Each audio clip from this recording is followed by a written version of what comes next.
Top quality और consistent performance के लिए सिर्फ सिल्वर पंप्स। टॉप क्वालिटी और कंसिस्टेंट परफॉर्मेंस के लिए सिर्फ सिल्वर पंप्स, नाम याद रखना। सध्या भारत आणि पाकिस्तान युद्धजन्य परिस्थिती निर्माण झालेली आहे। पाकिस्तानकडून भारतावरती ड्रोनच्या माध्यमातून हल्ले करण्यात येत आहेत, मात्र भारतीय सैन्य याला चोख असं प्रत्युत्तर देत आहे। नेमकं या सर्व विषयांसंदर्भात बोलण्यासाठी आपल्यासोबत नाशिक शहरातील काही नागरिक आहेत। नेमकं नागरिकांच्या या परिस्थितीमध्ये प्रतिक्रिया काय आहेत हे आपण जाणून घेणार आहोत। सर, काय वाटतं आपल्याला? सध्या भारत आणि पाकिस्तान युद्धजन्य परिस्थिती निर्माण झालेली आहे, एकंदरीतच आपण या परिस्थितीकडे कशा पद्धतीने बघताय? मुळात सुरुवात झाली होती आपल्या पहलगामच्या हल्ल्यावरून आणि भारताचा दृष्टिकोन पूर्णपणे स्वच्छ आहे की अतिरेकी अड्ड्यांवरती हल्ला करायचा आणि ते नष्टनाबूद करायचे। परंतु पाकिस्तानचं जरा पाठबळ असल्यामुळे अतिरेक्यांना आणि पाकिस्तान ह्याला पुरस्कार करत असल्यामुळे भारताने काय केलं आहे की त्याला प्रतिकार म्हणून हा हल्ला केलेला आहे। हे काही युद्ध नाही आहे आणि पाकिस्तानी समजून घ्यायला पाहिजे की पाकिस्तानमध्ये मुळात त्यांचाच कुठे स्थिरतावर नाही आहे, जनतेचा त्यांना पाठिंबा नाही आहे। आणि आता ही वेळ अशी आलेली आहे की भारताची सुवर्ण संधी आहे की त्यांनी अखंड भारत करावा आणि पूर्ण पाकिस्तान त्यांनी ताब्यात घ्यावा, ही सुवर्ण संधी आहे। काय वाटतं, अखंड जे भारत जो आहे तो आता केला पाहिजे, एकंदरीत अशी मागणी आता होऊ लागलेली आहे, सुवर्ण संधी आली कसं? आणि पाकिस्तानचे 3 तुकडे व्हायला पाहिजे जे आता चालून आलेले आहे आणि त्याच्यामुळे न्याय मिळेल तिथल्या जनतेला। आणि पाकिस्तान हे पहिल्यापासून हे जे माझरवाच देश आहे। नक्कीच आपण जर बघितलं, आता यांनी सांगितलं की 3 तुकडे झाले पाहिजेत। एकंदरीतच आपण बघितलं भारताकडनं आता पाकिस्तानवर प्रतिकार जो आहे त्यांच्या शब्दात त्यांना उत्तर दिलं जात आहे, तर दुसरीकडे जी बलुचिस्तान लिबरेशन आर्मी आहे ती देखील अटॅक करते, त्यामुळे कुठेतरी आता त्यांच्यातलं अंतर्गत जे युद्ध आहे तेच पेटलं आहे। ॲक्च्युली युद्ध हे कधी ना कधी होणारच होतं आणि ते झालं आहे आत्ता का, तर एक साधारण नागरिकवरती पाकिस्तानने हल्ला केला तर त्याला प्रत्युत्तर देणं भागच आहे। तर मला पण असंच वाटतं, मी सरांशी पण सहमत आहे की अखंड भारत हे व्हायलाच पाहिजे, कारण पाकिस्तान त्यांची जी नीतिमत्ती आहे ती त्यांची हे वारंवार त्यांचं होतच असणार आहे। मागे पण 26/11 झाला, गुजरातवरती हल्ले झाले, तर हे कुठेतरी स्टॉप झालं पाहिजे आणि ही संधी जी मिळाली आपल्या भारताला ही सोडली नाही गेली पाहिजे आणि पाकिस्तान मॅपमधूनच काढला गेला पाहिजे, असं माझं मत आहे।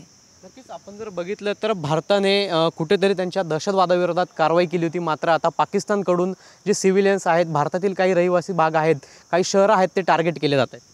पाकिस्तान हा कसा आहे, एक तर कॅन्सरग्रस्त देश आहे आणि हा कॅन्सर म्हटल्यावरती तो पूर्ण मुळापासूनच काढला पाहिजे।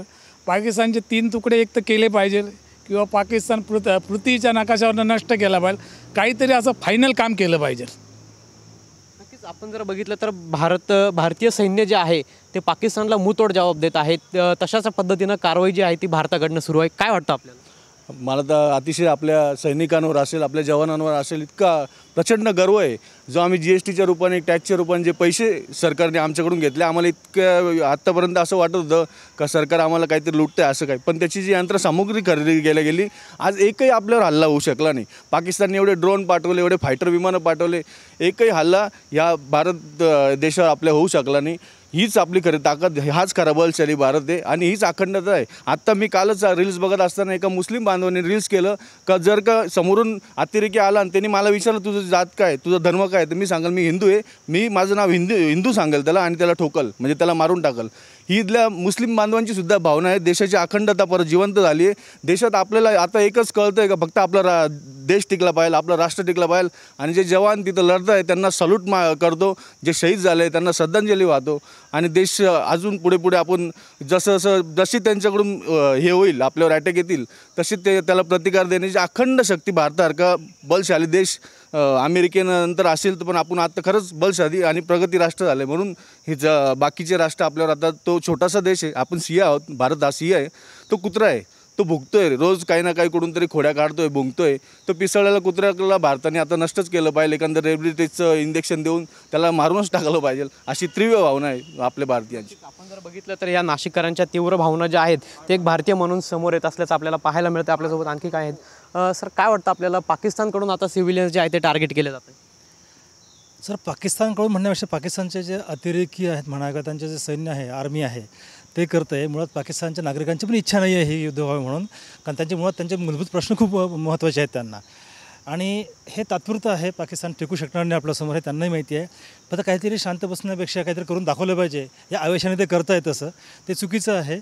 आणि भारत अजूनही शांततेने घेतो आहे आणि प्रगल्भतेने विचार करतो आहे.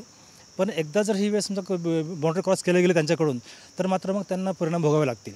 नक्कीच पाकिस्तान जे शस्त्र वापरत आहे सध्या ते चायनाचं तुर्कीचं आहे, ते आता भारत पूर्णपणे ते निस्तानुभूत करत आहे. हे भंगारात काढलेलं ते चायनाचं जे आयटम आहे ते यूज अँड थ्रू आलं. ते आत्ता त्यांना असं वाटलं का आपण चायनाचं घेतलं म्हणजे आपण फार मोठं बलाढ्य घेतलं, पण भारतापुढे काही टेकलं नाही ते. मग त्यांना आता ते कळालं का काही उपयोगाचं नाही निघालं. फक्त ते जनतेला येड्यात काढायसाठी राजकारण करता येते का बा तिथल्याही लोकांना ते येड्यात काढून राहिले. नक्कीच आपण जर बघितलं तर अशा ज्या नागरिक आहेत त्यांच्या सर्वसामान्य नागरिकांच्या तीव्र प्रतिक्रिया ज्या आहेत त्या आता पाकिस्तान विरोधात समोर येऊ लागलेल्या आहेत. आपल्या विविध भावना ज्या आहेत ते नागरिक व्यक्त करत आहेत. कॅमेरा पर्सन आकाश येवलेसह पवन येवले, TV9 मराठी, नाशिक.